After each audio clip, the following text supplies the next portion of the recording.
Vamos começar com uma apresentação da Patrícia. Eu queria apresentá-la, uma amiga de muito tempo. Ela é formada em arquitetura, atua em preservação, restauração e digitalização de acervos fotográficos e cinematográficos. Especializou em conservação fotográfica no Arquivo Público da cidade de Nova York, de 90 a 91, e em preservação cinematográfica na George Eastman Museum, em Rochester, nos Estados Unidos, de 2000 a 2001. Foi docente no curso de bacharelado em fotografia na Faculdade Senac de Comunicação e Artes, de 99 a 2004, e coordenou o laboratório de restauro da Cinemateca Brasileira aqui em São Paulo por 13 anos e foi diretora adjunta da Cinemateca de 2007 a 2013. Então, obrigado pela sua presença, Patrícia. E depois a gente vai ter... A gente resolveu fazer uma coisa um pouco diferente da primeira vez. Muita gente fez perguntas. Então, no evento de hoje, a nossa tentativa é de, na medida que as perguntas forem entrando na fala da Patrícia, na fala do Renato, na nossa fala, a gente vai querer respondê-las logo após a fala. Tá? Então, a gente deve ter em torno de meia hora com apresentação e perguntas e respostas da Patrícia, meia hora do Renato, e meia hora eu e a Joana, intercalado com as perguntas. Vamos ver se essa dinâmica é mais interessante para todos nós. Okay? Obrigado. Vamos lá, Patrícia. Está com você. Pessoal, boa tarde a todos os participantes. E quero agradecer ao Instituto Moreira Salles pelo convite, na pessoa aqui da Joana, do Milar, e agradecer a meu amigo convidado também, o Renato, e a gente espera certamente passar para vocês algumas informações, espero que algumas novas, para ajudar na reflexão desse mundo digital, memória digital, que reúne imagens, sons, audiovisual, o áudio sozinho, a imagem sozinha, e vem essa parafernália toda. E todo mundo sabe, já temos experimentado durante os últimos tempos, que é um mundo muito potente, é um universo muito potente, o digital, e ele vem para ajudar em vários aspectos, né? E tecnologias que não param, vêm se somando, vêm melhorando, aperfeiçoando, e a gente tem que estar sempre se atualizando para poder tirar o máximo proveito disso tudo, né? E então, assim, algumas reflexões, começando pelas perdas. A gente vai falar hoje onde ficam esses arquivos, onde estão essa memória que a gente vai constituindo nesse mundo digital. E o digital não só com arquivos de áudio, imagem, digitais, nativos digitais, que já foram concebidos assim, mas também os que estão sendo convertidos. Acho que a gente vive hoje também convertendo e passando de um suporte analógico para um suporte digital. E o analógico, aí é uma questão geracional.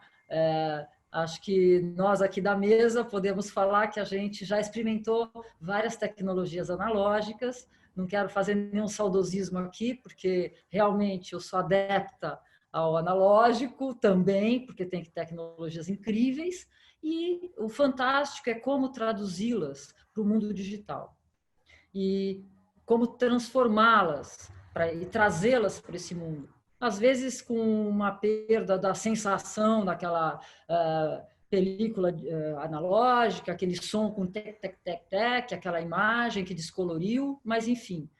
E não dá para falar desse mundo sem pensar numa questão geracional mesmo.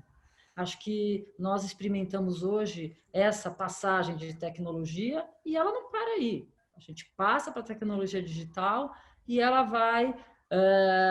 a gente tem que se aperfeiçoar e entender que celular você está hoje, como é que você migra de um para o outro. E é uma tecnologia digital potente, potente nas perdas. Vamos falar um pouco sobre como perder o mínimo possível, né? E com isso eu quero apresentar para vocês uma pesquisa que a gente vem fazendo, que é numa diversidade de pessoas e que usam os dispositivos para fins diversos também, mas amadores, não profissionais, né, e curiosos, e, enfim, pessoas que usam o celular para tudo quanto é tipo de coisa. O que eles fazem? Como é que eles estão pensando? Então, é um vídeo de 10 minutos e começa com algumas questões. As perguntas, basicamente, foram se a pessoa fotografa, que dispositivo usa, como que arquiva, se tem preocupação ou não. E algumas pessoas ainda eu tive a oportunidade de entrevistar 4 anos depois. Então, vocês vão ver que também as pessoas mudam o pensamento. Acha que tinha uma certeza, depois, hoje a certeza é outra. Acho que a gente tem que ir se atualizando, não tem jeito, né? Então, acho que a gente pode assistir e depois comentar, e outras questões vão vir em cima disso. Hoje eu fotografo bastante com celular, enfim, com esses aparelhos móveis, né? E recebo muita foto, tiro muita foto e também apago muita foto, porque eu recebo coisas que para mim não interessa também. Ficou muito fácil de receber, mandar, mas também de descartar coisas, então é interessante isso. Atualmente não tenho uma câmera, eu gostaria de ter, mas não tenho. No celular, geralmente. Eu sempre fotografei com máquina analógica. Estava com uma Nikon, não sei se é D5000, né? E depois com celular, né? Agora mais com celular. Bom, fotografo só pra, tipo, guardar uma lembrança, né? Um momento especial, ou seja, uma foto para publicar na rede social, um momento com os amigos, só isso mesmo.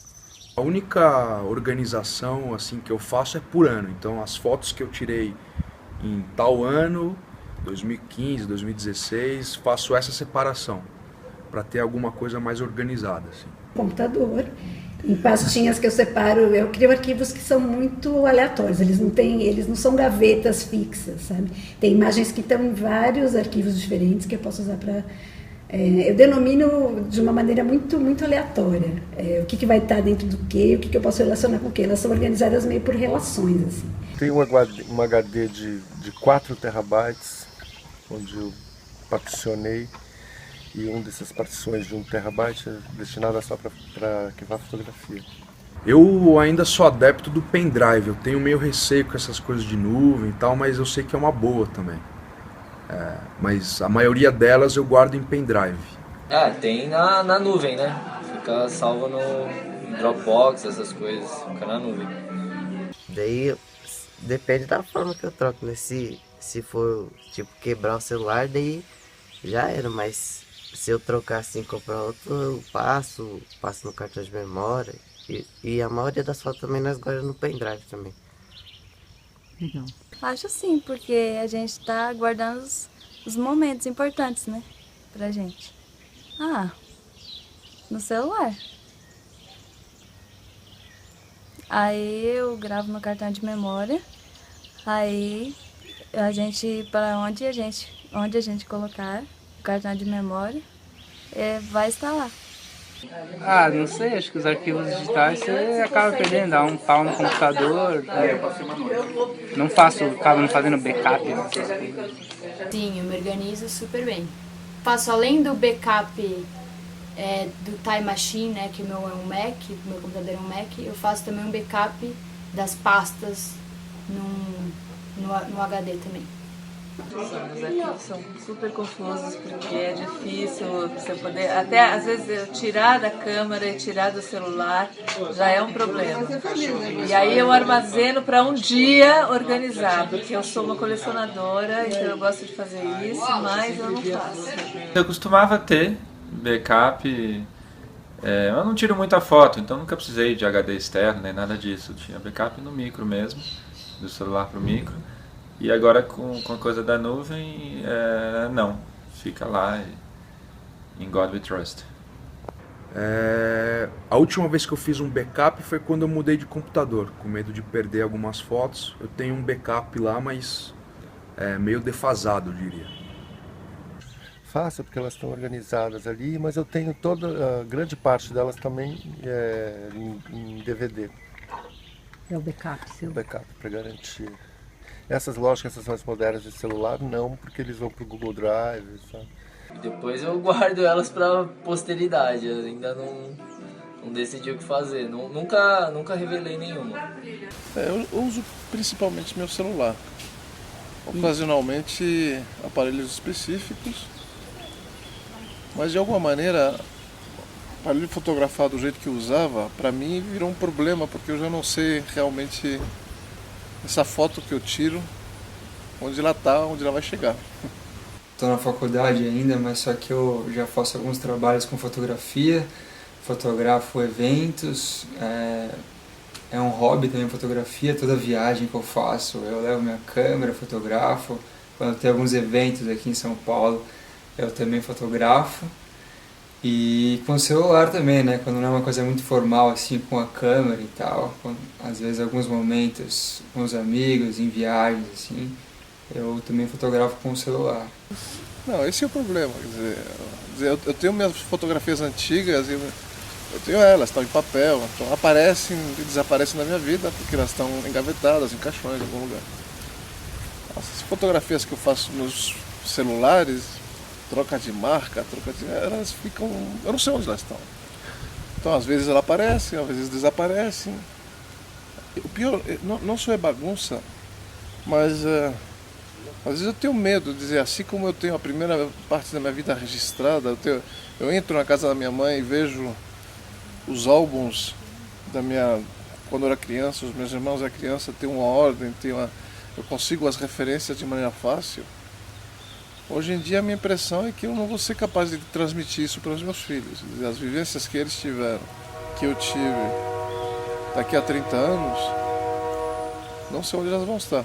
Eu gostaria muito de ter um manual, quer dizer, às vezes eu penso, se alguém me explicasse, diga, olha, tem essa prioridade, use este tipo de metodologia para guardar teu digital, faça essas impressões destas fotos. Um protocolo, né? Uma metodologia. Acho que a gente precisa disso. Eu lembro que as fotos melhores que eu fiz foram aquelas que era diapositiva, porque era muito caro. Então você precisava medir realmente o que você fotografava. E a qualidade da foto era muito maior. Agora você fotografa tudo.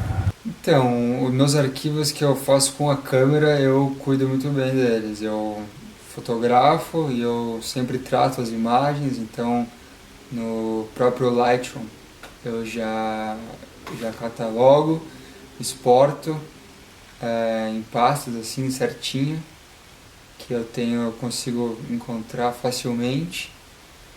Mas as do celular eu tenho um pouco de problema, porque acaba caindo nesse aplicativo Fotos do Mac e acaba juntando tudo lá e é mais desorganizada, mas as fotos que eu tiro com a minha câmera eu organizo bem.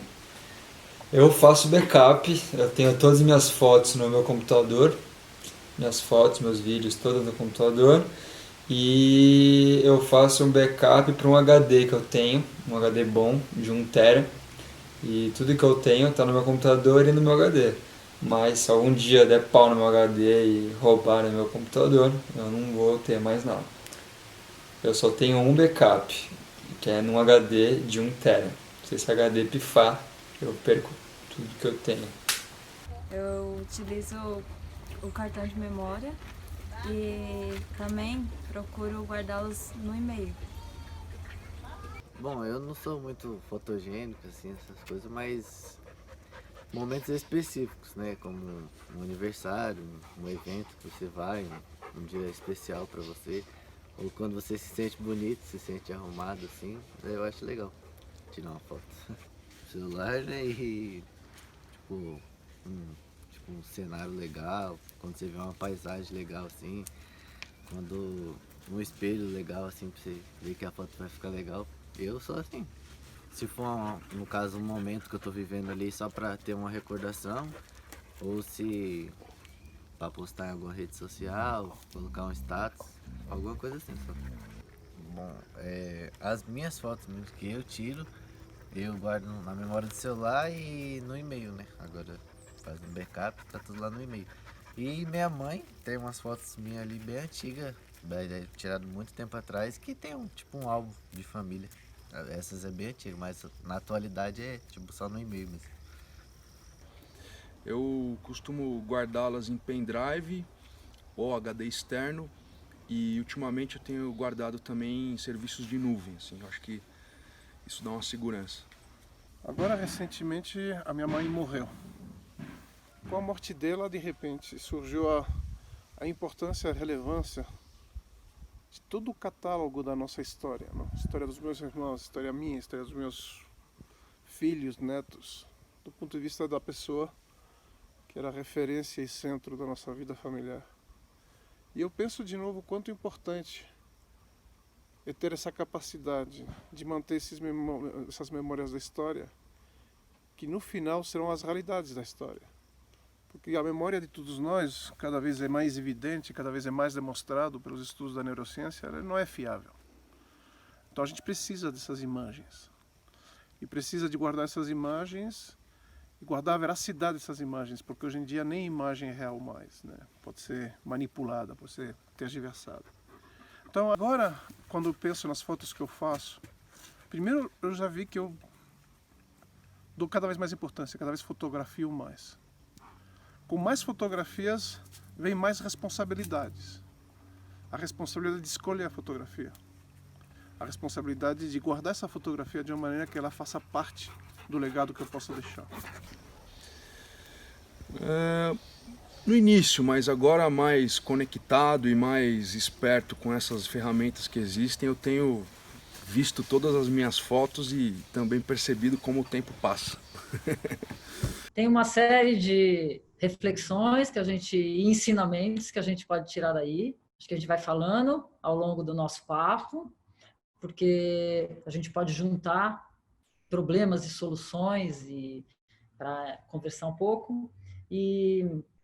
Mas eu queria frisar também essa organização, né? É uma organização, cada um tem a sua, e esse protocolo que um deles sugeriu, eu acho que ele também é muito dinâmico, mas era importante entender sempre qual que é essa dinâmica da sua plataforma também, mas eu quero fazer um contraponto aqui com o material analógico convertido para digital, que nessa época que a gente está vivendo, que a gente não pode minimizar, que é a pandemia, e estamos bastante em casa, acho que há 60 dias ou mais, a maior parte do tempo a gente está em nossas casas, ou dividindo em escritórios, ateliês e tudo mais, e a gente ouvi já muita gente falando que está organizando, e essa organização que brota dos armários, das estantes, das gavetas, uma caixa com relíquias, com tesouros, verdadeiros tesouros que foram guardados, ou às vezes nem foi guardado por outra pessoa, então foi achado, está sendo achado agora.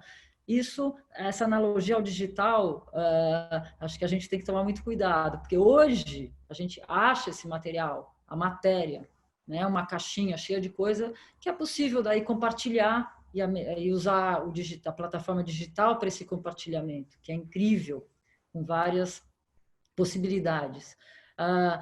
E aí a gente tem que tomar muito cuidado, porque achar uma caixa daqui 50, 80 anos de DVD, pendrive, pode ser que a gente corra um risco imenso de não fazer as leituras, né?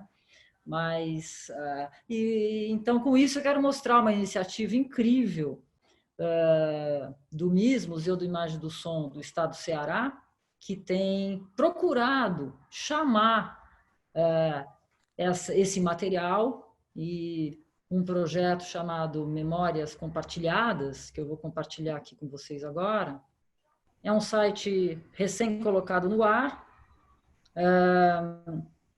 começando com esse projeto Memórias Compartilhadas, e que está chamando as pessoas realmente para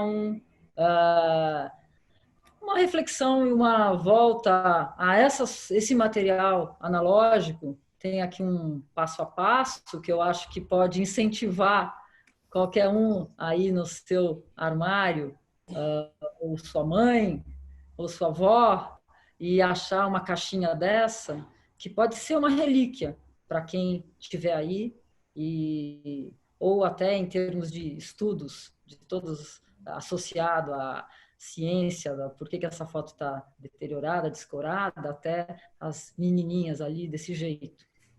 E aí vai, com grandes possibilidades. E outros ensaios que estão disponíveis aqui, menos didáticos, digamos, mas muito interessantes, onde a gente consegue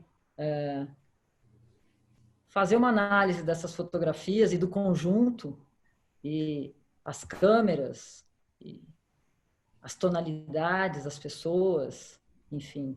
E essas fotos agora já viraram arquivos digitais e vão ser tratadas como material junto aos materiais digitais, né? É uma iniciativa super interessante e vocês podem ver com calma depois. Uma outra aqui. Acho que, por exemplo, essa fotografia que tem essa marca do tempo, como será que vai ficar uma fotografia, um arquivo digital com a marca do tempo? Então, vamos deixar o Renato responder algumas questões em relação ao tempo e os arquivos digitais e as definições e tudo mais. Passo para vocês. Tem umas perguntas aqui, Patrícia. Você quer que eu possa jogar umas para você? Pode. Eu acho que tem algumas assim, por exemplo, como serão as fotografias vistas daqui a 10 anos, outro fala daqui a 100 anos, como serão os acessos, porque a fotografia como fonte primária das fotos agora, né, digital. Tem algumas perguntas falando sobre impressão, e eu aproveito para dizer que tem um evento só sobre impressão lá mais para frente, tá? Não percam esse evento. A gente não vai falar sobre isso hoje, mas por estar na nossa programação, dá para entender que a gente considera importante também. Então, acho que essa questão, que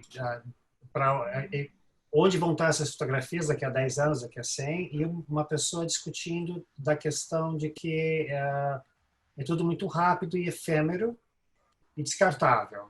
E existe um certo desligamento da memória e da lembrança que a gente vive hoje. Então, se quiser comentar um pouco, eu juntei algumas perguntas que estão aparecendo, se quiser comentar. Olha, eu adoraria saber como é que vai ser o acesso daqui a 100 anos também. Acho que o que nós podemos tomar cuidado hoje é que a migração dos formatos, dos arquivos e das plataformas, ela tem que ser feita com muita consciência e responsabilidade. Porque se antes o caro era você comprar um filme, revelar, ampliar, né?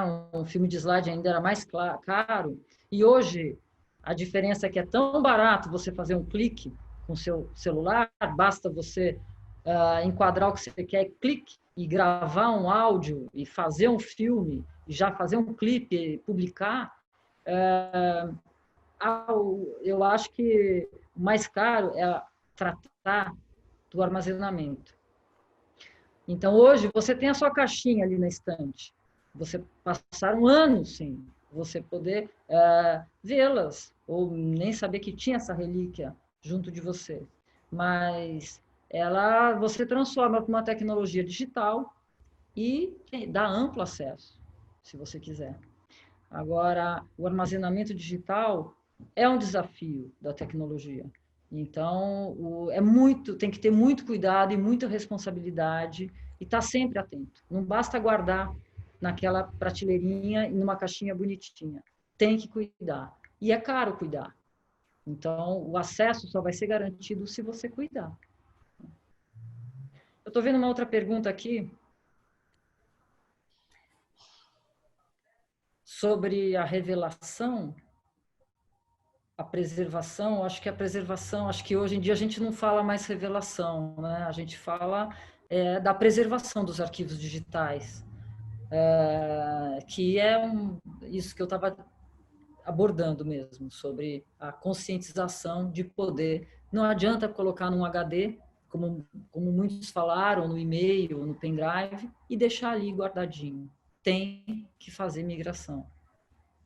Eu acho que o conceito aí, Patrícia, talvez da revelação é imprimir. Porque a gente usava muito essa ideia, vou revelar minhas fotos, né? E revelar significa voltar com foto. Então a gente usa essa ideia de revelar o digital no sentido de ele virar um papel, né? Alguma coisa tangível. Ganhar uma materialidade, né? Sim, é claro. E você, mesmo num país tropical como o nosso, você imprime e a foto fica fungada, porque você não tem uma área climatizada, você vai ter a foto. E pode ser que o fungo tenha dado uma beleza para ela, como aquela foto raspada e toda amassada pelo tempo e tudo mais. Mas você tem aquela foto. E hoje a tecnologia digital, muitas delas você pode restaurar. Depende do ponto que você quer chegar. Sem ferir a originalidade, aí é toda uma outra conversa, mais longa. Mas, sem dúvida, a impressão é uma maneira de assegurar. É uma maneira da gente trazer para um suporte que a gente conhece. Como é que você vai guardar o papel, né? Na tecnologia do cinema, volta-se para a película, porque você sabe que a película você põe numa área fria e seca, ela tem uma durabilidade centenária, né? O papel é mais complicado, mas enfim. Mas que vocês vão abordar, vai ter um encontro dedicado à impressão, mas acho que a impressão é um grande caminho. A gente vai ainda ter sua fala participando mais para o fim, Patrícia, mas vamos apresentar o Renato, vamos andar para frente aí. Renato Gaiafato é uma pessoa que também eu conheço há alguns anos, a gente tem feito algumas coisas juntos, é um amigo muito bom. Ele é formado em administração de empresas, estudou fotografia na Focus e no ICP, International Center of Photography, Nova York, e atua há 25 anos na fotografia, com matérias publicadas em jornais e revistas como Folha de São Paulo, Folha da Tarde, Fluir, Trip, Hardcore, Boa Forma, Inside, Bike Action e Golf. Ganhou os prêmios Red Bull Photography em 2014 e Mira Mobile Prize em 2015 e menção honrosa no Mobile Photo Awards em 2016. Participou de diversas exposições do Brasil no exterior, dedicando-se atualmente à produção autoral e audiovisual. Então, Renato, estamos ansiosos para ouvir a sua fala aí. Olá, pessoal. Primeiro, só agradecer o Instituto Moreira Salles por esse evento, Milar, a Joana, por ter me dado essa oportunidade de participar aqui nesse fórum, a Patrícia, grande amiga também. E vamos aqui discutir um pouquinho aonde estão as nossas imagens, né? A gente pode se dizer isso, imagens, né? Imagens digitais. Não vamos nem falar em fotografia especificamente, quando a gente fala em imagem ou arquivos digitais, né? Porque pode ser uma imagem digital estática, uma imagem digital em movimento, como um vídeo, ou um áudio, muito usado hoje, principalmente para quem atua na área de podcast, né? E vamos lá.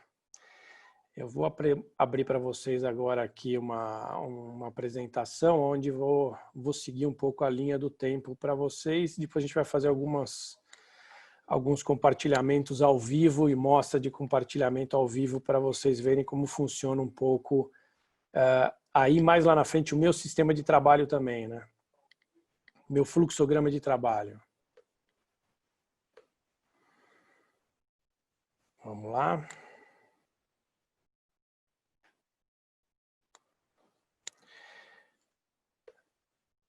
Bom, eu ministro um curso já há 3, 4 anos no Espaço Oficina, onde a gente tem a preocupação muito de melhorar a produção e pensamento e narrativa dessas construções imagéticas, né? Na verdade, a fotografia, hoje a gente vive num mundo imagético, num mundo de continência urinária, continência imagética de imagens, né? Tudo é imagem, imagem para lá, imagem para cá, rede social com vídeo, foto, né? E a gente, dentro nesse grupo de estudo, nesses cursos que eu ministro, a gente fala muito nos dispositivos de geração de imagem que existem hoje, né? Então você tem o celular como grande gerador de conteúdo imagético, você tem as câmeras de ação, né? Você tem a câmera fotográfica digital, você tem a câmera fotográfica analógica, que depois você quer transformar isso em arquivo digital, digitalizar esses negativos, esses cromos, né? Você tem drones sendo gerador de imagem também, câmeras 360 graus, enfim, você tem diversos dispositivos, né? E o que eu pude perceber, isso nem tanto no lado profissional, para quem vive realmente da imagem, da fotografia, do vídeo, né? Que sabe da importância disso. Mas as pessoas que são entusiastas, enfim, que curtem fotografar sua família, suas viagens, que gostam um pouco de tecnologia também, elas não têm muito a certeza e também não conseguem ter muito acesso a essa tecnologia de como ou aonde está esse arquivo gerado, né? Seja no telefone, seja na nuvem, seja no desktop, no HD ou no notebook, né? E uma sensação que eu tive é que as pessoas pensam às vezes que postando ou compartilhando essas imagens em redes sociais, seja no Instagram, no Facebook, elas têm a sensação que, de alguma forma, eu arquivei essa memória, quer dizer, essa memória imagética está lá. E um dia, se eu perder esse arquivo, eu consigo resgatar esse instante de memória da minha vida, enfim, ok, realmente você está lá, colocou lá, postou, existe esse arquivo em alguma maneira. Obviamente não é mais o mesmo arquivo, né? Ele teve compressões de informações para que essas plataformas consigam armazenar e publicar essa imagem, né? Só que a gente não pode esquecer que essas redes sociais, por trás delas, são empresas, né? Lembram do Orkut? Foi, acho que, talvez a primeira grande rede social, né? Muita gente tinha conta, perfis, publicavam fotos, publicavam conteúdos, dados, informações, e um belo dia o Orkut deixou de existir. Aonde foi parar esses arquivos digitais, esses dados, né? Sumiram. Eu pesquisei, fui atrás de algumas informações e não vi ninguém que conseguiu resgatar essas informações, esses dados postados no Orkut, né? Então, essa é a percepção que eu tenho inicialmente quando você faz uma pergunta para um entusiasta e ele tem essa percepção que ele postou na rede social, no Instagram, no Facebook ou qualquer uma delas, que ele tem, de alguma forma, um backup daquelas imagens, ou vídeos, ou áudio, ou o que for, né? Uma coisa que eu sempre falo, né? A gente não pode esquecer que o arquivo digital, né? Por mais sensação que ele possa dar de um arquivo robusto, ele é um arquivo muito frágil, né? Um arquivo formado de bits e bytes, muito frágil de corromper, de você perder uma informação na hora que você está fazendo uma transferência do celular, de um cartão de memória para um HD físico. Então, ele é frágil, é um arquivo frágil, né?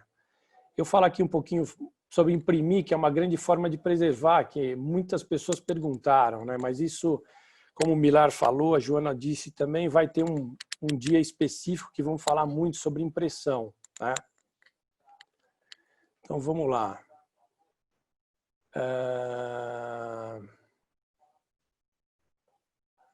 Redes sociais. Quando eu falei que postou na rede social, a sensação que a pessoa tem é de ter algum lugar para acessar essa informação, a gente tem que lembrar que todas essas redes sociais, seja WhatsApp, Facebook, Instagram, todos eles te dão uma opção de você baixar essas informações, baixar a sua conta, quer dizer, fazer um backup de tudo que você postou durante o seu período lá dentro, né? 10 anos de conta de Facebook, você consegue fazer um backup dessa informação, né? Então, assim, eu sugiro que vocês, pelo menos uma vez por ano, façam esse backup, né? É muito simples, né? Entrar lá nas configurações e solicitar esse backup. Se eu não estiver enganado, o Facebook ele começa a fazer instantaneamente. Você, a hora que solicita, ele já começa a fazer um backup. O Instagram ele demora 48 horas para disponibilizar esse arquivo para você fazer o download, né? Então, acho, e é uma dica interessante para que vocês façam isso, pelo menos vocês têm algo que foi postado, mesmo que perderam esses arquivos, você tem como recuperar de alguma forma, não na mesma qualidade, na mesma resolução, mas você vai ter de alguma forma essa memória resgatada fisicamente num HD ou no seu notebook ou no seu desktop, né?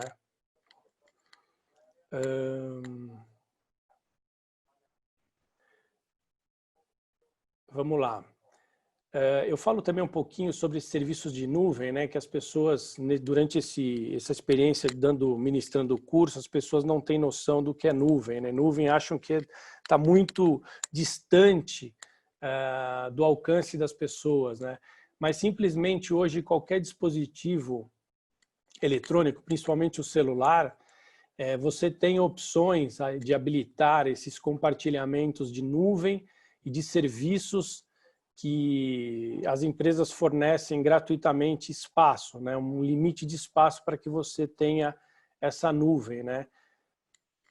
E a sensação que a nuvem tem que trazer para a gente é que seja um lugar, como se fosse um lugar físico, como se fosse uma extensão, um HD físico, só que não está fisicamente ao nosso alcance ali, né? Você não consegue pegar ele, né?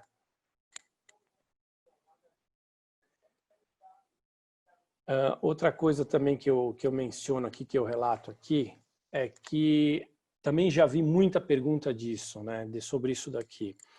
Até quanto tempo o serviço de nuvem garante o acesso a essas informações, né? Esse serviço a gente não pode esquecer que ele tem um limite free, né, um limite gratuito para que você usa.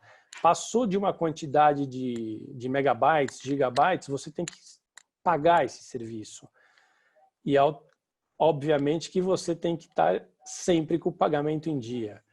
Caso você não tenha, ele vai te dar um limite, uma data limite para que você faça um backup desses arquivos que estejam lá. Senão, ele congela sua conta até que você retorne o pagamento e possa ter acesso a esses arquivos, né? Só um adendo aqui, rapidamente, que me perguntaram. Que todo mundo também fala muito de WhatsApp hoje, usa muito o WhatsApp, né? Nas duas plataformas mais utilizadas hoje, que são o iPhone, o Apple e Android, você tem diferença de capacidade de armazenamento para o backup das suas conversas no WhatsApp, né? Então, você fala em Apple, você fala em iCloud de 5 GB free, grátis, e no Android 15 GB grátis, né? 15 GB free. Isso dá muita diferença em relação à possibilidade de você salvar todas as suas conversas, todas as suas imagens, todos os seus vídeos trocados no WhatsApp, né? A partir do momento que você faz um backup maior do que você tem essa capacidade gratuita que o serviço te oferece, ele simplesmente vai eliminar esse arquivo. Ele cria só uma capa e você, crente que você fez um backup, e a hora que você baixa esse backup, ele baixa só a capa daquele arquivo e você não tem mais esse arquivo, né? Então, a sensação de postar, de estar compartilhando nas redes sociais, de ter um gargalo para você recuperar alguma memória, algum arquivo, é complicado você só depender disso, né? Vamos lá. Falando um pouquinho dos ecossistemas que eu falei agora atrás, Apple e Android, né? A Apple é um ecossistema mais fechado, né? Então você não tem acesso muito fácil, quer dizer, muito amigável para achar as suas fotografias, suas imagens, vídeos e áudios.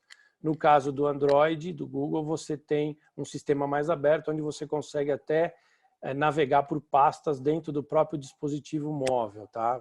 Aqui, especificamente, eu estou falando mais de dispositivo móvel, celulares, que hoje são responsáveis por 90% da geração de imagens que a gente visualiza nos canais sociais, tá?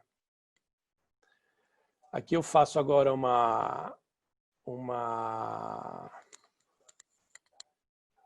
vou mostrar aqui para vocês um pouquinho. Lá atrás, na apresentação da Patrícia, você viu alguns depoimentos, né, das pessoas. Eu salvo no pendrive o arquivo que eu gero no celular ou na câmera digital, eu salvo no HD, eu pego o celular e plugo no computador e faço um backup desses arquivos, né? Eu fiz um print screen aqui das telas, né? Onde eu mostro aqui para vocês quando a gente pluga um iPhone no Mac, né? Necessariamente ele aciona o iTunes para que você faça um backup, né? Então, eu posso fazer um backup físico no meu computador desses arquivos ou fazer um backup no iCloud, na nuvem da Apple, né? Sincronizo isso, né? Ou eu posso entrar no Fotos do sistema do macOS e aonde ele localiza o meu iPhone, deixa a opção para que eu gere para onde eu quero transferir esses arquivos, né? E eu posso selecionar determinada foto, determinado vídeo e importar para aquela determinada pasta. Então eu estou tirando... eu estou duplicando, na verdade, né? Estou duplicando uma imagem que eu tenho física gerada no meu telefone, passando fisicamente para um HD, ou para o notebook, ou para o desktop, para outra plataforma de armazenamento, né? Opa!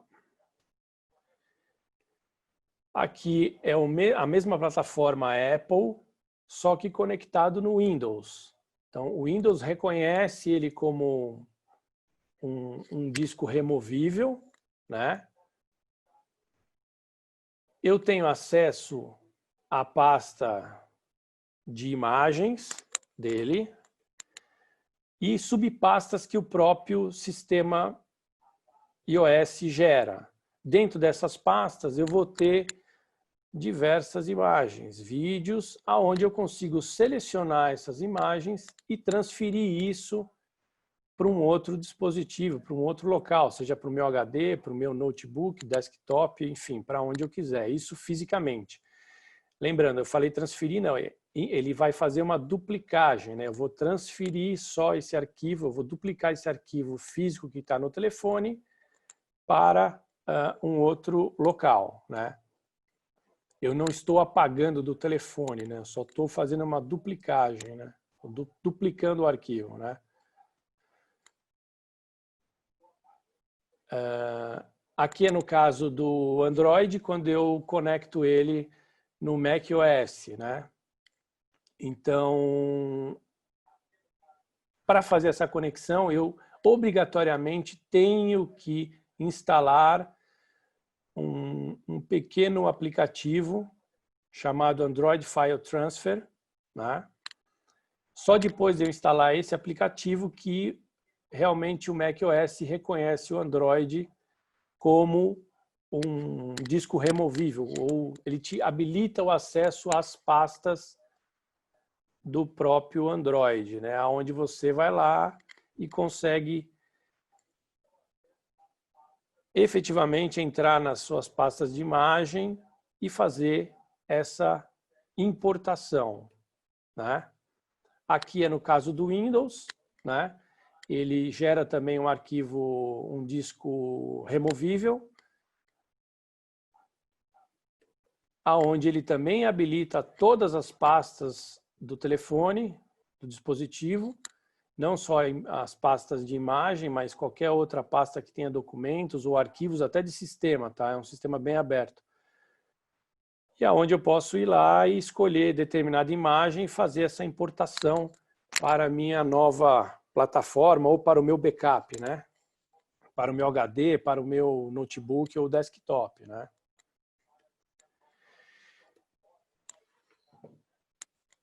Bom, pensando nisso, né, eu vou falar aqui para vocês assim, por mais que o pensamento de perda, né, quando a gente fala em perder um telefone, ou perder uma câmera, ou quebrar uma câmera, é sempre perturbador, doloroso, é custoso para a gente, né? Isso dói muito no bolso, porque são equipamentos eletrônicos, equipamentos caros, né? Mas eles são substituíveis, né? A gente substitui esses equipamentos, né? Pode custar, a gente tem que reparar, mandar consertar, mas a gente substitui eles por um mais novo, até um mais moderno, com tecnologia mais nova, aquela coisa toda. Mas não tem algo mais doloroso para qualquer pessoa, principalmente um profissional do audiovisual, você ter a sensação, você perder arquivos extremamente importantes, né? Seja de imagem, de vídeo, áudio, pensando agora no crescimento do podcast, né? Esses arquivos são insubstituíveis na maioria das vezes, né? Você não consegue, às vezes, refazer esse trabalho, essa memória, você não consegue resgatar isso de novo porque já foi, já passou. Uma viagem, um trabalho que eu fiz em outro país e você perdeu isso. Como é que você vai resgatar isso, né? Então é um sentimento de perda e um valor incalculável para todo mundo, né? Seja que nem no vídeo da Patrícia tem uma pessoa que relatou que agora está começando a fotografar a mãe de todos os jeitos, né? Se você não cuidar desses arquivos e você perder, é insubstituível, você não tem como resgatar isso de alguma forma. Então, vale muito mais do que um telefone novo, uma câmera nova, um HD novo, ou um equipamento, um device novo, né? Isso é um relato, porque a gente tem que pensar nisso, né? Tanto o arquivo digital ou até arquivos físicos, né? Como as suas caixinhas antigas, né? De sapato cheias de negativos, impressões antigas ou impressões novas, né? Eu falo um pouquinho agora de nuvem, então voltando um pouco, né? A nuvem é um utilitário de internet que conecta os dispositivos em diversos serviços, né? A gente tem que ter essa sensação que a nuvem é uma extensão de todo o processo nosso, né? Não dá para a gente pensar em trabalho sem ter um serviço de nuvem no seu fluxo de trabalho, no seu fluxo organizacional de trabalho, tá? Principalmente quem são os profissionais do segmento de audiovisual. É inevitável você ter, é impossível você imaginar que eu tenha fisicamente 8 teras, 10 teras, enfim, uma quantidade infinita de HDs, de RAIDs, enfim, do que for de equipamentos para suprir a necessidade de arquivamento desses arquivos, de backup desses arquivos fisicamente, sem ter também uma nuvem nesse processo todo, né? Os arquivos cada vez mais estão ficando maiores, né? Os telefones gerando arquivos cada vez mais com alta resolução, então gera mais espaço físico, seja de um HD para armazenar ele fisicamente, seja de um cartão de memória, ou seja de um serviço de nuvem, né? E a Patrícia comentou isso lá atrás, isso custa dinheiro, manter isso, guardar, ter a guarda desses arquivos custa dinheiro, mas esse dinheiro acho que vale muito em relação à perda, né? Você fazer essa comparação, se eu perder tudo vai custar muito mais do que eu ter que disponibilizar mensalmente ou enfim, anualmente um valor, uma verba para que eu consiga armazenar tudo isso fisicamente, né? Nos longos anos de trabalho, né? Eu experimentei vários serviços de nuvem, serviços de HDs físicos, de DAS, NAS, que acho que o Milar vai explicar isso um pouco lá na frente em outro dia, né? E eu cheguei num fluxo de trabalho que eu quero apresentar um pouco para vocês, né? Em relação até dica, né, de um exemplo para que vocês possam seguir ou não, enfim. Mas é interessante. Então, pessoalmente, eu sempre tive a necessidade de os meus arquivos estarem disponíveis em vários dispositivos, porque eu sempre uso vários dispositivos. Eu uso câmeras de ação, eu uso câmera DLSR, eu uso câmera mirrorless, eu uso celular, eu uso notebook, eu uso um monte de dispositivos em qualquer trabalho que eu esteja fazendo, ou qualquer viagem, enfim. Até mesmo da família, até a família brinca, mas você vai levar tudo isso para uma viagem? Levo o máximo que der de traquitanas eletrônicas, né? E dentro dessa experiência, eu hoje utilizo 3 serviços, tá? De nuvem, especificamente de nuvem, né? Blackblaze, OneDrive e o Adobe Cloud. São as minhas principais ferramentas de armazenagem e backup em nuvem, né? Estou falando em nuvem primeiro, fora os HDs da vida que a gente tem, e vou mostrar isso lá na frente no fluxograma que eu vou apresentar para vocês. O Adobe Cloud especificamente eu utilizo, né? Porque é uma ferramenta de nuvem onde eu consigo fazer um compartilhamento praticamente que instantâneo com todas as minhas plataformas de geração de imagens, seja num celular, seja numa câmera digital, onde eu consigo fazer esse compartilhamento, consigo fazer o mínimo de edição possível para que eu disponibilize esse arquivo para um cliente, para uma editora, para onde esse arquivo vai ser destinado, né?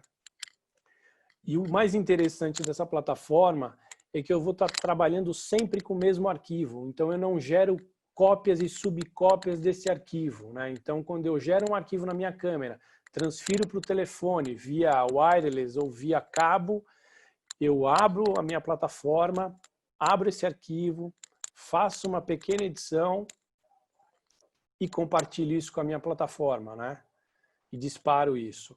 Inclusive, eu vou fazer agora aqui uma demonstração ao vivo para a gente ver como é que eu trabalho em relação a um arquivo gerado ou um arquivo que esteja na minha plataforma móvel, seja um telefone, um tablet, o que for, né?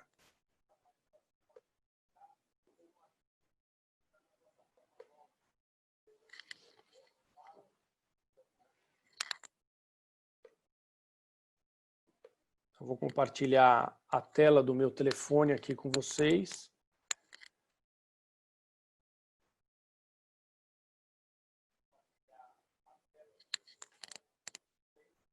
Apareceu, acho que para todo mundo, né? E eu vou brincar agora aqui, para vocês terem uma ideia, né? E eu vou fotografar uma tela aqui. Gerei uma imagem. Vou abrir nessa plataforma que eu utilizo, tá? Fisicamente o arquivo foi gerado e está no meu telefone, certo? Está aqui no meu dispositivo móvel. Então vou fazer essa importação do arquivo, que já está aqui, ó. Ele abriu lá. Vou fazer uma pequena alteração na edição para que a gente possa perceber isso, né? Ter a percepção.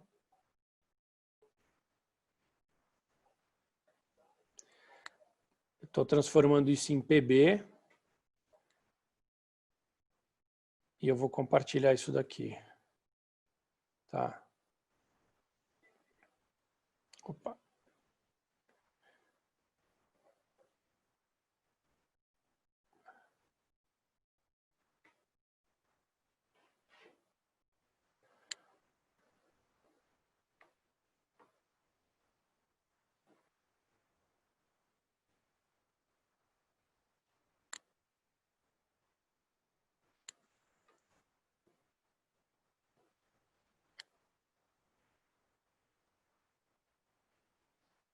Ele já carregou. Agora eu vou terminar esse compartilhamento e vou compartilhar a tela do meu Lightroom no meu desktop. Tá?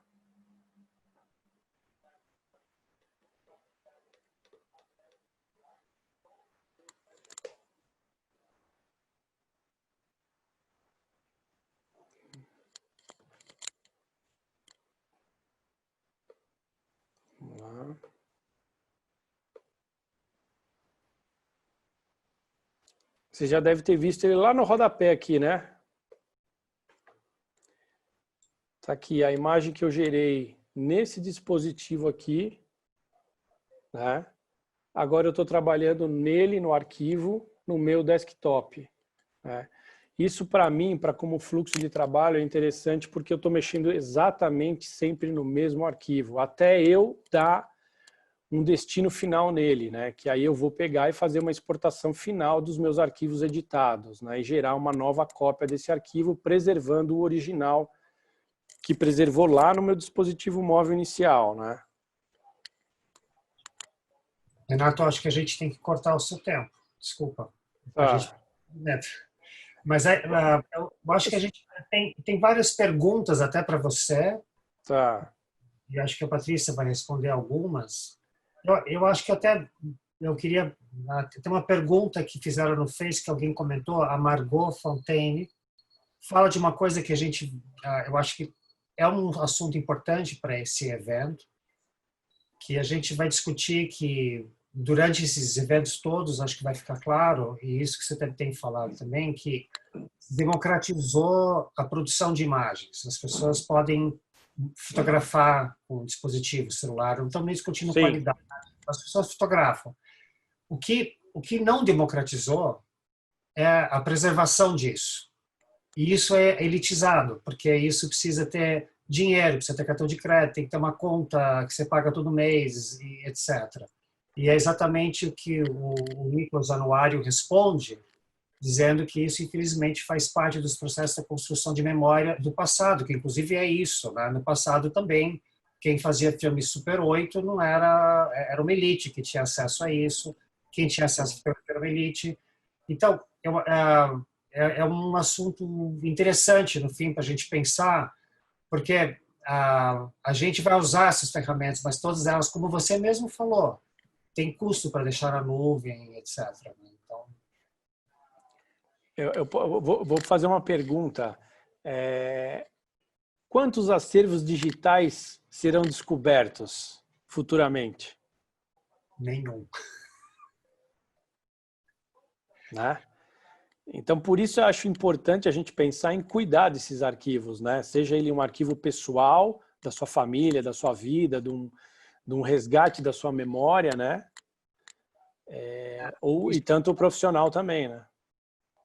Isso é um problema, a gente tem que pensar. Espero que a gente possa pensar nesse fórum um pouco esse assunto, porque a gente não ter uma leitura enviesada, de novo, né, da nossa cultura, porque as pessoas que estão produzindo e não podem preservar isso, a gente vai de novo ter só a preservação de uma elite que vai preservar, que tem conhecimento, que tem acesso à tecnologia, que tem acesso às ferramentas, que vão conseguir preservar.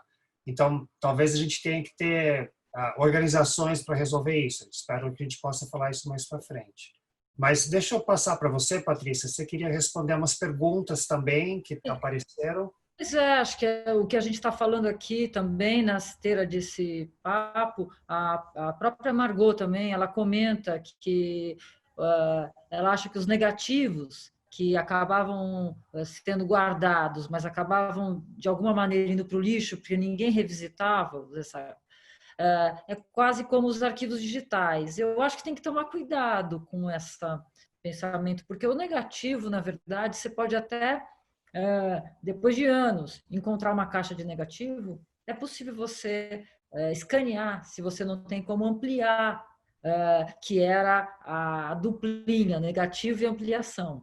Você pode escanear, passar para outra tecnologia. O arquivo digital, que é a pergunta que o Renato fez, se você também esquece numa caixa e depois acaba indo, você não faz uma leitura e não faz uma migração, depois é pior ainda, você não tem como fazer essa leitura. É isso que a gente está falando, obsolescência desses dispositivos, tecnologias, máquinas, tecnologias. É o que a gente vem afirmando aqui. A gente tem que tomar muito cuidado com o que nós temos, com o que nós estamos criando, com a nossa nova caixinha de sapato, para poder ir migrando e acompanhando a tecnologia. Tem um rapazinho lá no vídeo que ele fala, no começo ele era adepto só do pendrive, depois ele fala, agora eu estou mais esperto, Eu Agora estou usando nuvem também. também entrei nesse serviço de nuvem, quer dizer, é isso, ele de 3 anos de janela, ele sacou que não dava para ficar. O pendrive, quem não perdeu um pendrive já? Então, é muito frágil. Então, Tem mais perguntas sobre nuvem e nuvem HD. A gente, novamente, vai falar bastante sobre isso no dia de armazenamento. Então, por enquanto, não desista de nada, não mude nada ainda. Nuvem é uma coisa boa, mas assim, só para dizer rapidamente, a gente não pode contar, acho que o Renato deixou bem claro isso, contar com uma nuvem como sendo algo totalmente permanente para sempre. Ela é uma empresa. E a salvação não é uma salvação, né? Acho que também não tem que é. tomar cuidado. Exatamente. Então, assim, ter outras cópias que a gente vai falar depois, acho que são cruciais. Queria só fazer um comentário também, juntando 2 perguntas, que era uma sobre a tecnologia da fotografia dos anos 70, 60, que as fotografias coloridas vão descorando, né? E uma outra pessoa que comenta como que você pode pegar uma imagem com melhor resolução hoje, ao contrário, pegar uma imagem com pior resolução e colocar num dispositivo, numa tela com uma ótima resolução. Ela vai ficar pior, não tem como melhorar, e vai ficar mais escancarada a diferença de resolução. Eu acho que dá para fazer essa analogia. A fotografia da década de 60, 70, que você vê em tons de violeta, de rosa, magenta, é claro, ela é datada, ela é dessa época. Era a época de uma tecnologia colorida bastante instável. Então, ia descorando e hoje é possível datar essa fotografia pela deterioração dela, da imagem, né? E a mesma coisa, se você colocar um vídeo VHS numa televisão hoje 4K, você vai ver aquela imagem chuviscada, o formato não é retangular, 4x3. Então, também é datado. Esses formatos são todos datados, né? Hoje você põe um disco 45 rotações ou uma bolachona da nossa época de década de 70, é uma delícia ouvir aquilo, mas você sabe que vem dali, né? O som também é datado, né? Um filminho Super 8, você sabe, não foi feito no 35, no panorâmico e tal, é Super 8. Bom, tiveram mais 2 perguntas aqui rapidamente. Alguém comenta que o Super 8 era muito barato. Eu acho que a gente tem que lembrar que tem que ter a câmera, né? Que tem que poder ter acesso à câmera, tem que comprar o filme, tem que pagar a revelação, tem que ter um projetor para projetar. Então, tem uma série de coisas ao redor disso, da mesma forma que as pessoas compravam gravadores de VHS, então, assim, que na época também não era muito acessível. Então, é um pouco isso. E outra pessoa fala sobre o que é cuidar. Eu acho que tanto o Renato e a Patrícia falaram aqui, a gente usa muito a ideia de armazenar e ignorar. Quer dizer, quando a Patrícia falou de pegar um filme digital e botar em película, ele vai numa câmara fria, ele pode ser, de certa forma, largado lá. Ele vai estar super bem por dezenas, centenas de anos, inclusive, se tiver tudo igual, monitorado e tal. E cuidar no digital não pode ignorar. É uma coisa que você vai ter que sempre estar monitorando, atualizando, desde o seu início, né, da hora que você produz. Não só cuidando, como o Milar disse, mas quando você fala em cuidar, vamos falar em backups, em HDs físicos, cartões de memória, essa coisa toda, você tem que testar esses backups de vez em quando, né? Pegar um backup que você fez há 1 mês, 2 meses atrás, além de atualizar com a frequência, testar esse backup para ver se esse backup está lendo, está sendo de fácil acesso, você consegue plugar numa outra plataforma e, opa, está tudo aqui, ok. Então, é interessante, né? E não lembrando... Não perca o dia de armazenamento, que vai chegar.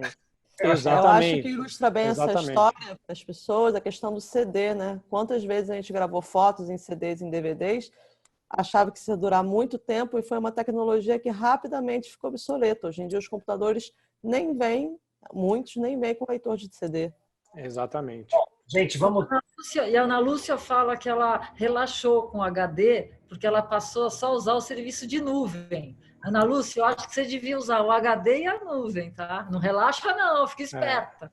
Bom, vamos continuar aqui. Eu e a Joana temos uma apresentação, uns 20 minutos ainda. Vamos lá, eu vou compartilhar a minha tela aqui, espera um pouquinho.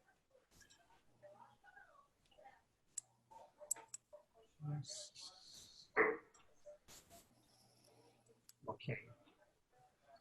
Tá. Então, vai ser rápido. Quando a gente pensa onde as coisas estão, a ideia é... Isso aqui é super rápido. Você pode ter computadores antigos, cheio de coisa. Tá?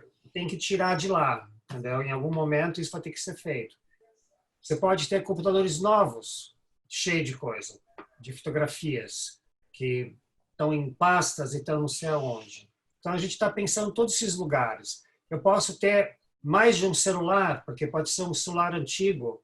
Eu troquei, migrou tudo, foi tudo, não foi? Onde estão essas fotos e assim por diante?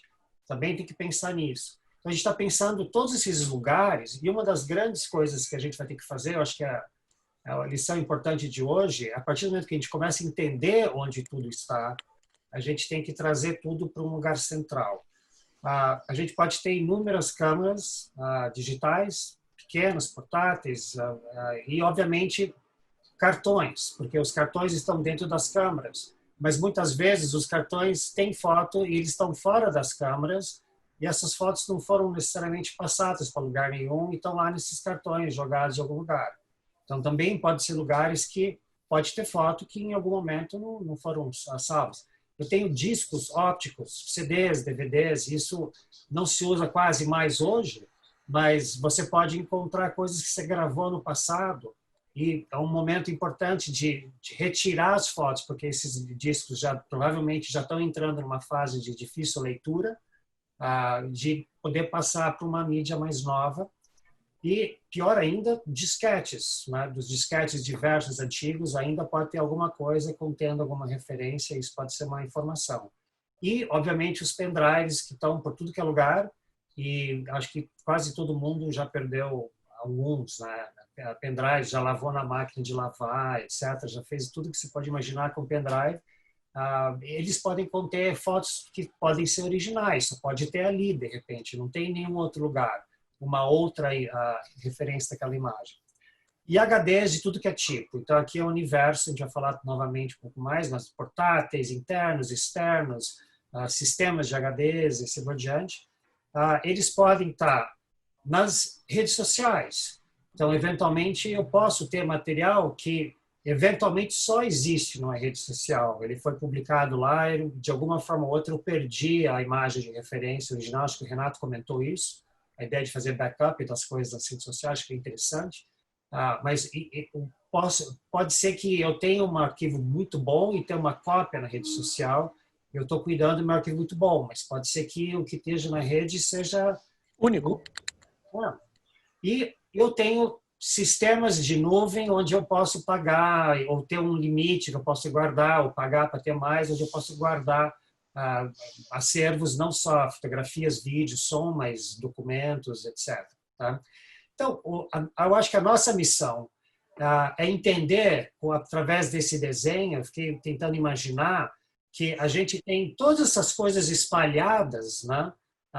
Que são todas essas coisas que a gente acabou de ver. Eu coloquei e-mail aqui também, tudo que é tipo de... Obviamente, isso aqui nem é uma lista absolutamente completa, mas a ideia de que se a gente conseguir catar tudo isso e juntar, eu deixei seta apontando para esse eixo, mas eu deixei as redes sociais e a nuvem como ida e vinda, porque você pode ter uma comunicação com isso, mas o nosso objetivo é pensar no fundo que a gente quer ter backup disso. É impossível gerenciar e pensar em backup se está tudo espalhado em tudo que é lugar. Como que eu vou conseguir pensar o que eu fiz, o que eu consegui fazer backup e tal. Eu não posso, na nossa semana que vem, nós vamos falar de organizar. Se eu não consigo juntar tudo, como que eu vou organizar? Eu acho que essa é a nossa missão. Se eu parto no momento de trazer tudo num lugar central, E daí eu posso começar a pensar como eu vou organizar isso. E isso é tudo que eu tenho, né? Quer dizer, se eu não sei nem o que eu tenho, eu acho que a gente viu isso no vídeo da Patrícia. As pessoas não sabem o que tem. Tá ali, tá lá, eu não sei, enfim. Então, e a gente vai entrar um pouco mais, só queria introduzir isso rapidamente, e se isso é uma conversa até mais para frente, mas a gente fala muito em JPEG e TIFF e arquivo RAW, que pode ser DNG, arquivo bruto. Aqui do lado esquerdo está o sensor digital. O sensor digital recebe uma luz, ele forma um sinal eletrônico que está aqui. Isso é o arquivo RAW, é bruto, são dados de luz, basicamente, né? Eu tenho que processar num conversor analógico para digital aqui em cima, que é esse processamento que transforma isso numa imagem, tá certo? São cálculos matemáticos que fazem isso virar uma imagem. E na maioria dos celulares, esse processo vai sensor, transformação, que é esse processamento, compressão JPEG e te dá um JPEG, tá certo? Alguns celulares permitem fazer um arquivo RAW, que é o arquivo bruto, que são os dados da máquina, que depois você pode transformar em DNG, que a gente vai falar mais para frente. Alguém perguntou sobre isso. É um arquivo não proprietário, né? O DNG é um negativo digital. Ele seria um arquivo um pouco mais seguro e muitas instituições estão recomendando. Ou eu posso posso gerar a partir do RAW um TIFF, um JPEG, mas o RAW é um arquivo como se fosse um negativo. Você vai lá e faz outra cópia, maior, menor, etc. Né? E eu posso também, se eu estou com uma câmera, eu posso gerar esses 3 tipos de arquivo. Então, isso aqui vai ser importante a gente entender.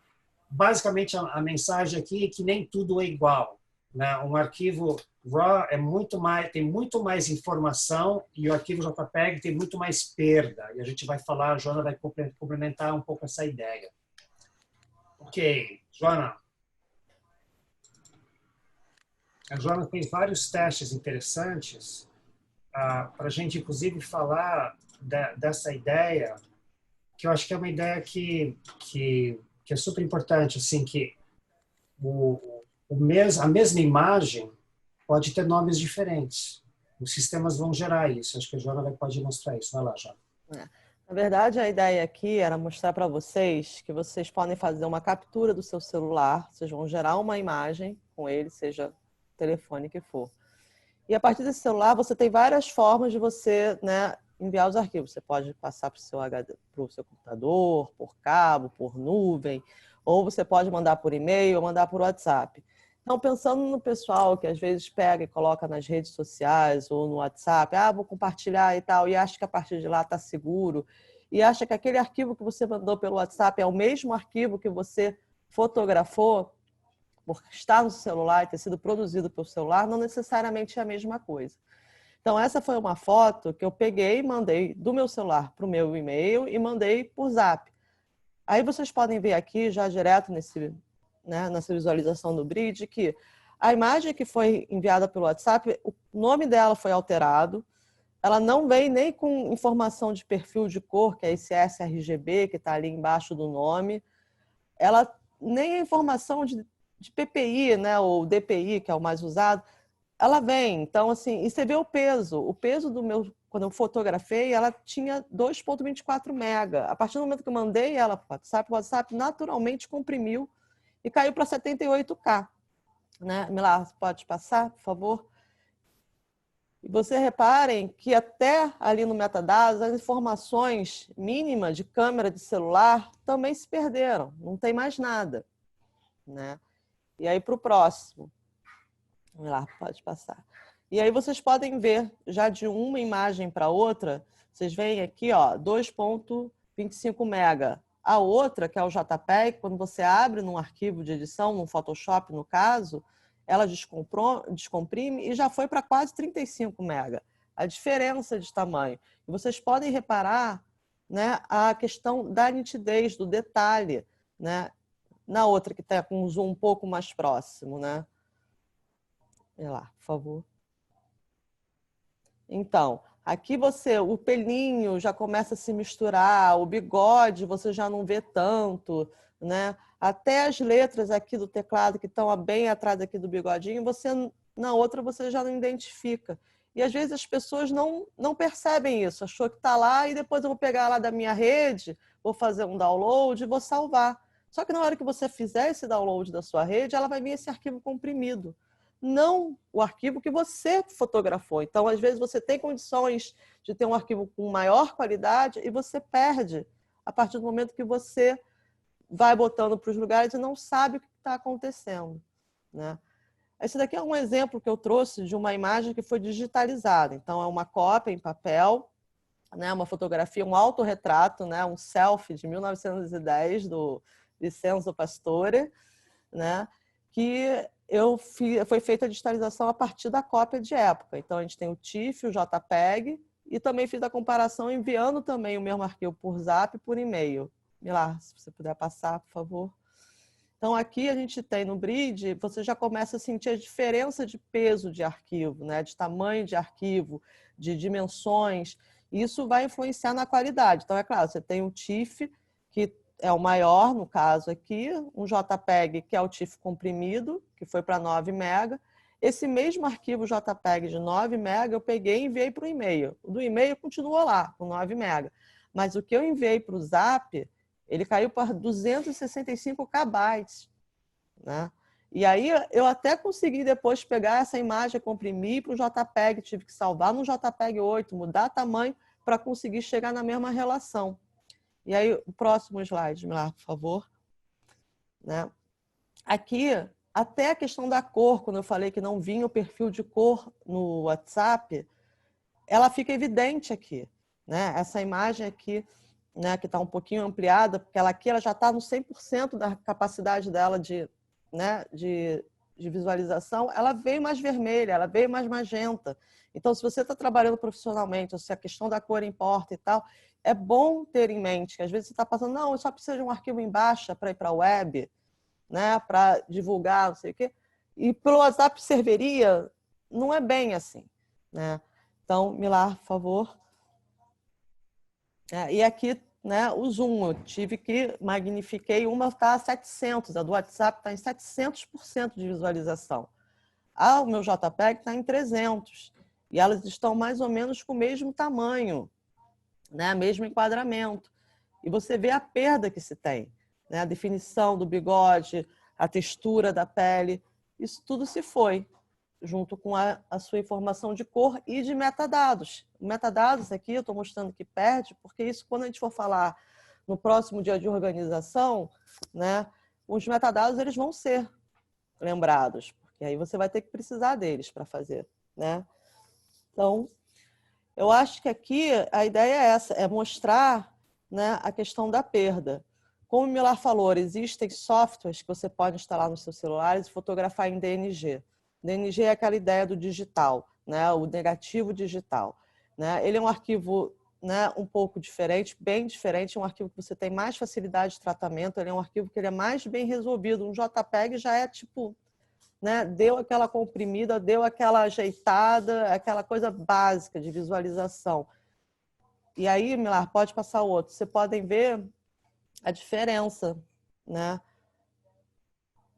Olha aqui, vocês podem ver na imagem, né, que está mais à esquerda, como está estourado, como tem aqui um branco, um amarelo, uma perda de informação. Do outro lado, você consegue ainda ver a textura do ladrilho, né? O estouro não é estourado, você tem uma informação ali de branco, então você tem uma imagem muito mais bem construída. Então, se você é uma pessoa que também quer fotografar, tem um apreço pelas suas fotografias, não só como um mero registro, mas também busca uma questão de qualidade de imagem, né? Você tem a opção de você também trabalhar com o equipamento que você tem, seja com celular ou uma câmera, optar, tendo esse conhecimento, optar por qual caminho que você vai tomar dentro dos seus objetivos, né, para que você tenha um bom resultado. Você não pode ficar refém dos sistemas, nem refém das câmeras, dos aparelhos celulares, nem refém das nuvens.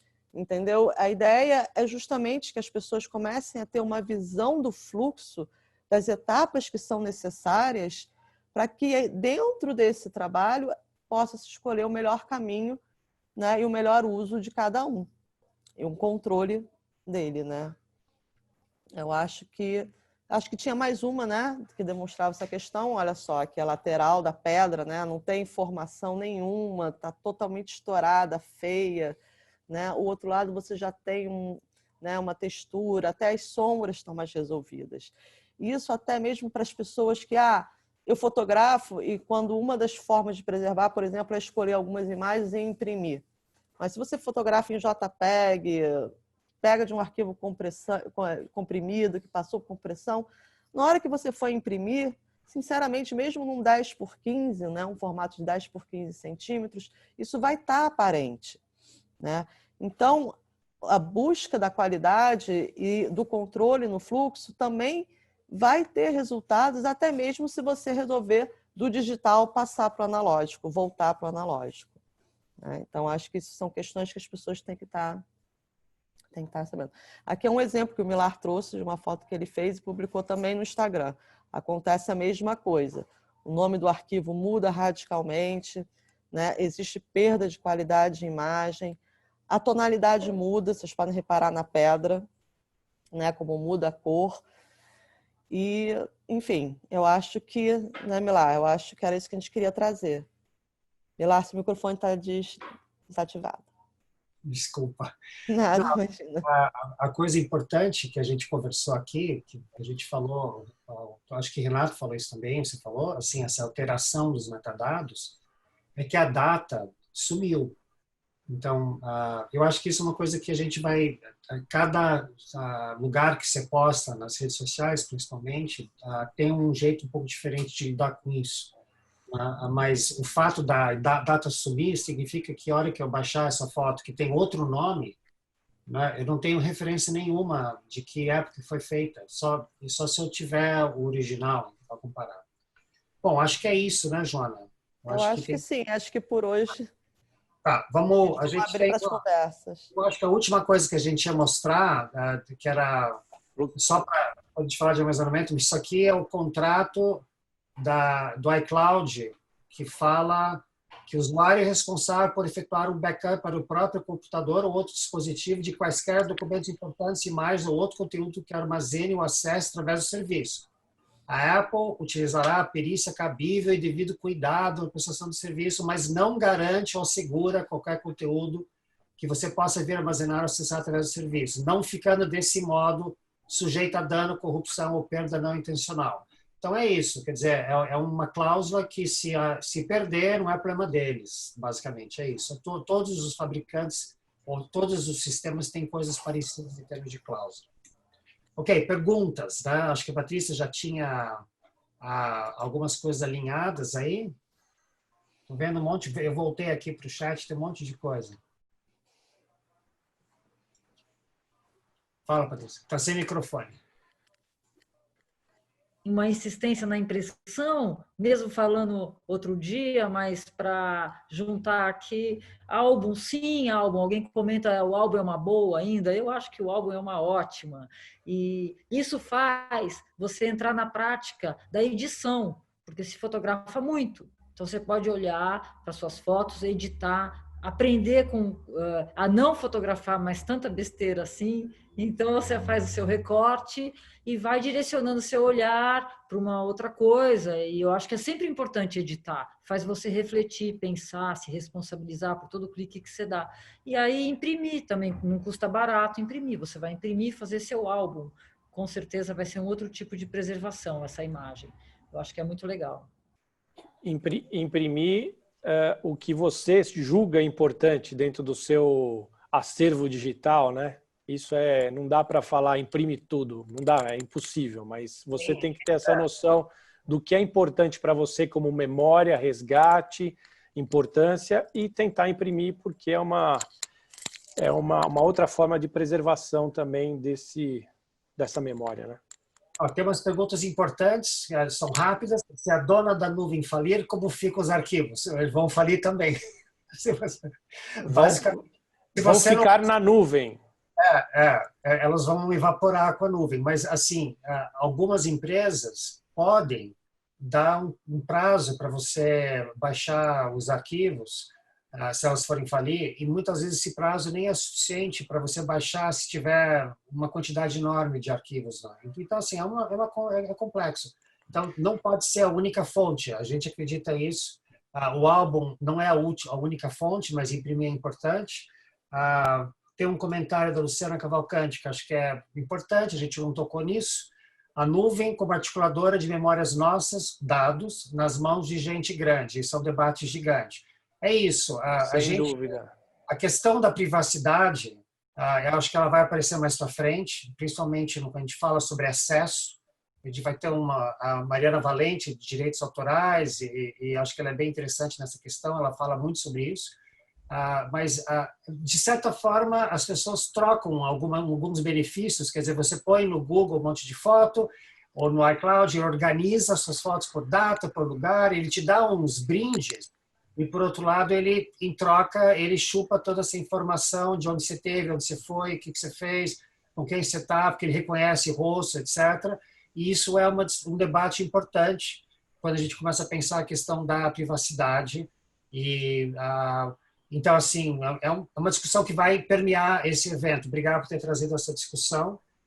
E uma pergunta importante da Gabriela Queiroz: quais seriam os principais desafios das instituições de memória na prospecção e recebimento de documentos fotográficos nato-digitais, sobretudo aqueles produzidos com dispositivos mais amadores como celulares? Então, alguém quer responder isso? Quais os principais desafios? Acho que o primeiro desafio, quando a gente fala nesse acervo digital, que pode estar em algum HD ou alguma nuvem, para qualquer instituição ou não, é saber se a gente vai conseguir ter acesso a esses arquivos, né? Porque normalmente esses arquivos são protegidos, uma conta digital, uma conta numa nuvem, uma conta numa rede social, você é protegido por senhas, né? Então você primeiramente vai ter que ter o desbloqueio dessa senha para conseguir ter o acesso e saber relativamente a importância desse acervo digital, né? Mas acho que tem um comentário interessante que junta a isso que vocês estão falando, que é, né, o Silas de Paula comenta que se não seria importante uma instituição abrir espaço em seus acervos para ter a possibilidade de arquivar essas imagens, né, para que a gente não, para garantir a memória desse passado. Como fazer isso? Eu acho que tem que ser instituições com coragem de fazer isso, com coragem de colocar nos seus orçamentos um espaço de preservação de arquivos digitais e se responsabilizar pela migração, e claro, com toda a questão de direitos e o que vocês abordaram agora resolvido, mas pegar para si, chamar para si essa preservação da memória. Porque a gente está vendo um massacre aí de perdas de arquivos digitais, é uma loucura. Então, é ótimo, Patrícia, você usou a palavra orçamento, bem colocado, porque tem que ter dinheiro, né? E eu acho que a gente vive, muitos de nós trabalhamos em instituições culturais, vive essa coisa de injeções de dinheiro, né? Entra um dinheiro para fazer um projeto, depois termina o dinheiro, acabou o projeto. O digital não pode ter isso, né? O digital, ele precisa de cuidado contínuo. Então tem que ter, como você colocou, tem que estar dentro do orçamento, tem que ter uma linha de verba e tem que ter coragem. Eu acho que é uma coisa que é importante. Eu acho que dentro dessa questão de discutir da elitização, a gente vai precisar de instituições que vão assumir esse papel de preservar a fotografia popular, a fotografia de comunidades, a fotografia de grupos que precisariam ser representativos, a gente não ter um silenciamento de um monte de histórias que a gente pode perder. Então, acho que isso é o papel de instituições, acho que é importante essa coragem, né? Bem colocado isso, Patrícia. Obrigado. Partindo ainda, Milar, que quando você mostrou as opções de extensões de arquivos, né? E tem até a pergunta aqui do Márcio Moraes perguntando o que é melhor, um arquivo DNG ou um RAW, né? Os arquivos, a gente tem que pensar em trabalhar sempre arquivos sustentáveis, né? Arquivos que a gente possa pensar que lá na frente eles estão aptos a serem abertos, a serem acessados por uma nova plataforma, um novo software, um novo aplicativo, né? Então, não existe um arquivo DNG ou RAW melhor. Os dois são negativos digitais, né, Márcio? Mas a gente tem que pensar em arquivos sustentáveis, né? O RAW, ele fala, o RAW está vinculado à câmera. Cada câmera tem um RAW diferente. Então, inclusive, do mesmo fabricante, vão ter RAWs diferentes de todas as câmeras daquele fabricante. A ideia do DNG é criar um RAW não proprietário, que você pode, inclusive, escrever metadados nele. Então, se alguém já escreveu metadados no arquivo RAW, ele gera um arquivo XMP com o mesmo nome, porque você não pode escrever no arquivo RAW. Você não tem autorização para fazer isso. Sim. Então, isso é uma loucura também, às vezes, né? Na hora de você backupear e organizar, né? Você passa até aquele arquivo que acompanha o outro, né? O DNG tem isso que facilita bastante, você poder escrever direto nele. E alguém perguntou aqui qual, depois que a imagem for tratada, a melhor forma de salvar seria um JPEG ou TIFF.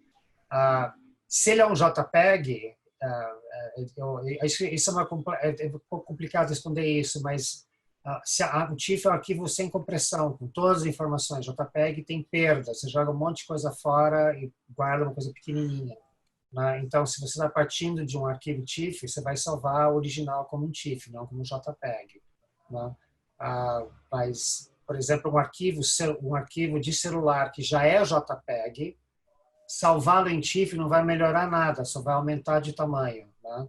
Ele vai ficar um arquivo muito grande. Você só faria isso se você for tratá-lo e trabalhar com ele para um livro, etc. Você vai salvar como JTIFF e trabalhar com ele como TIFF daí. Né? Mas espero que possa ter respondido. Alguém catou alguma pergunta a mais? A gente tem mais um pouquinho de tempo, a gente passou um pouco. Eu não sei se tem tempo para a gente mostrar aquele fluxograma de sugestão para o pessoal no final. Renato, muita gente está querendo, não gostaram, parou. É verdade. Então eu vou colocar aqui na tela rapidamente. Desculpa, Renato. Não, que isso. É difícil, né? Há pouco tempo. Então vamos lá, estou compartilhando aqui, pessoal. Deixa eu ir lá para o final. Voltei aqui. Opa. Tá aqui. Esse aqui é um fluxograma de armazenamento para uma sugestão, tá? Para a gente fazer backup dos nossos dispositivos aqui de geração de imagem, né? Smartphone, câmera, drone, câmera de ação, enfim. Tudo isso aqui passando para o seu desktop ou notebook, né? Enfim, fisicamente, descarregando esses cartões de memória, esses dispositivos.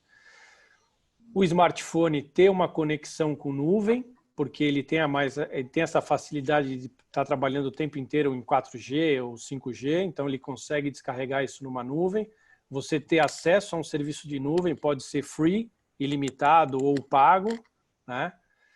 Essa nuvem ter um retorno para um HD físico, esse teu sistema, que pode ser um desktop ou um notebook, ele ter um backup físico externo, né? Fora o HD físico dele, ter um HD externo para backup. Esse HD backupeado, você fazer um espelho dele, né? E o que for importante, realmente, se possível, imprimir algumas imagens. Tá? Essa é uma sugestão simples de fluxograma, tá? Renato, vou interromper você. Você fez uma coisa certa, né? Porque você tem 3 cópias. Exato. Você tem, de certa forma, 2 tipos de coisas diferentes, né? Quer dizer, você tem nuvem para tudo, mas também você tem HD terrestre, né? Estacionado, que não está na nuvem. E um deles está off-site. Isso, está fora do meu lugar, aqui fora do meu estúdio. Exatamente. E a gente fala também que um deveria ser offline. Você comentou uma coisa importante, que os backups têm que ser testados e dar zero. Então, alguém comentou isso, se a gente vai falar, seria o 3, 2, 1, 1, 0. A sequência. 3 cópias, 2 mídias, um offline, um off-site. e o backup testado, como você falou. Isso. Eu vou mostrar um pouco só o meu fluxograma de trabalho, tá? Esse aqui é o que a gente está propondo para que todo mundo tente fazer ou tente seguir essa regra, né, o máximo possível, pensando nessa preservação do arquivo e dessa memória, né? Esse é o meu fluxograma de trabalho, tá? Isso aqui acho que o Instituto deve estar disponibilizando, eu não sei, esse material todo para vocês, né? Sim, os materiais serão disponibilizados. Então, aqui eu tenho meus dispositivos de captura, meus dispositivos de trabalho, aonde daqui eu faço a conexão com uma nuvem, primeira nuvem ou não, né? Fisicamente para os meus servidores. Daqui eu tenho as minhas pastas que trabalham. Daqui eu faço o compartilhamento para as redes sociais. No final eu tenho tudo aqui, um serviço de 2 nuvens, os HDs, e imprimo os trabalhos fisicamente, né? O que eu julgo mais importante como memória para mim, memória afetiva, ou trabalho em si para clientes, essa coisa toda, né? O que for importante, né? E eu tenho um serviço de nuvem final, onde eu faço um backup exclusivamente de tudo, sem exceção de nada, né? A única coisa que o serviço tira todos os arquivos de sistema desse backup. Ele só faz o backup exclusivamente de arquivos de imagem, vídeo, áudio e documentos, né? E aqui, por último, é uma sugestão que até o primeiro entrevistado no vídeo da Patrícia fala: eu gravo uma pasta por ano, gravo os arquivos e no ano que vem eu mudo essa pasta e gravo os arquivos na pasta do ano seguinte, né? Então aqui é um pouco do exemplo do fluxograma de pastas que eu gerencio os meus trabalhos, as minhas imagens ano a ano, né? Então, 2020 eu gero uma pasta para cada mês.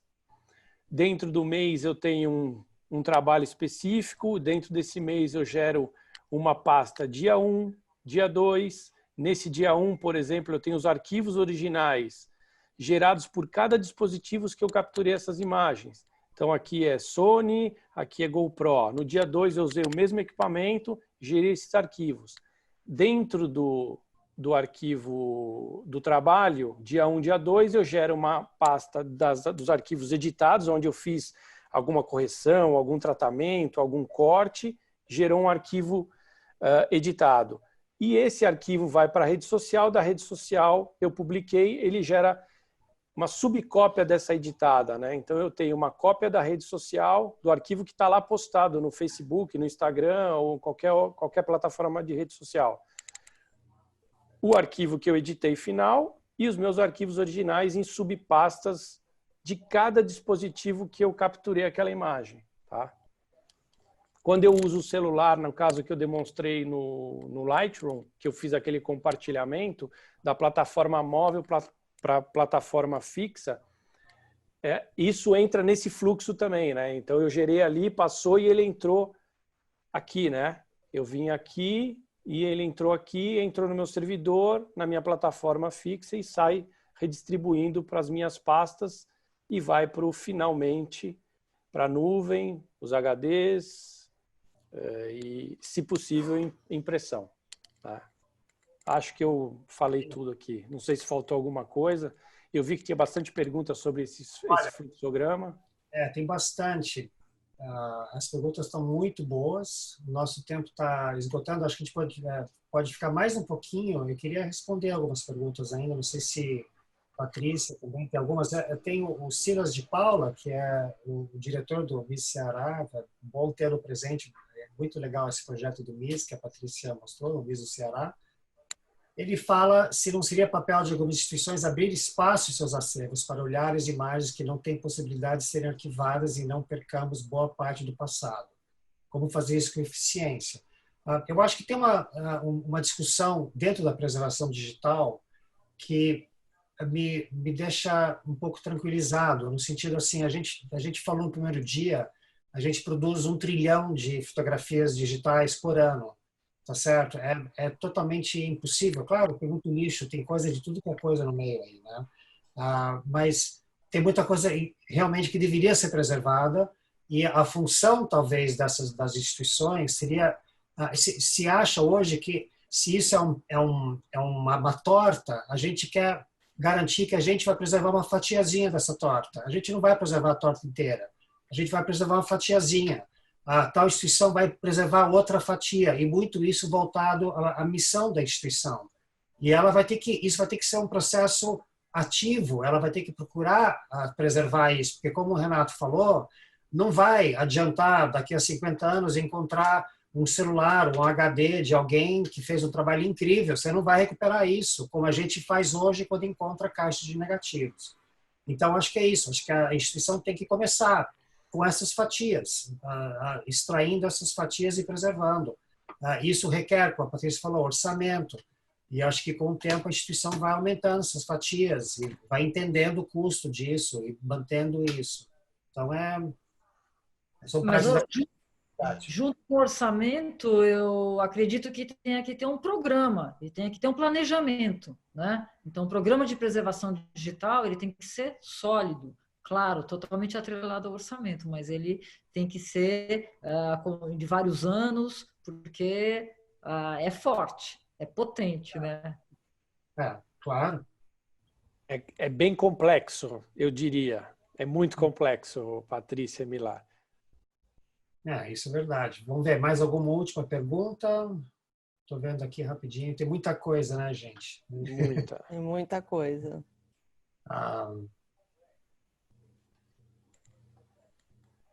Aqui fala sobre instituições terem uma política de preservação digital, que é o que você comentou. A gente está crescendo no Brasil nessa área, das instituições pensarem nisso, porque guardar tudo que elas produzem também, que é digital. Isso é uma coisa importante, mutação. Bom, acho que a gente deixa a conversa para a semana que vem. Eu queria só lembrá-los que agora que a gente sabe onde estão todas as fotografias, a gente vai partir a organizá-los num lugar só. Semana que vem a gente quer falar sobre como organizar esse material. A partir do momento que a gente encontrou tudo, o que a gente faz? Como é que a gente organiza? A gente vai ter o Marcos Issa convidado, o Jorge Lira, o Gabriel Moro, talvez participe com a gente também, novamente eu e a Joana, e daí vai embora. A gente vai falar sobre o que guardar depois, como selecionar isso, como descrever, e depois como armazenar, e daí a gente vai falar sobre a impressão. Acesso online antes da impressão.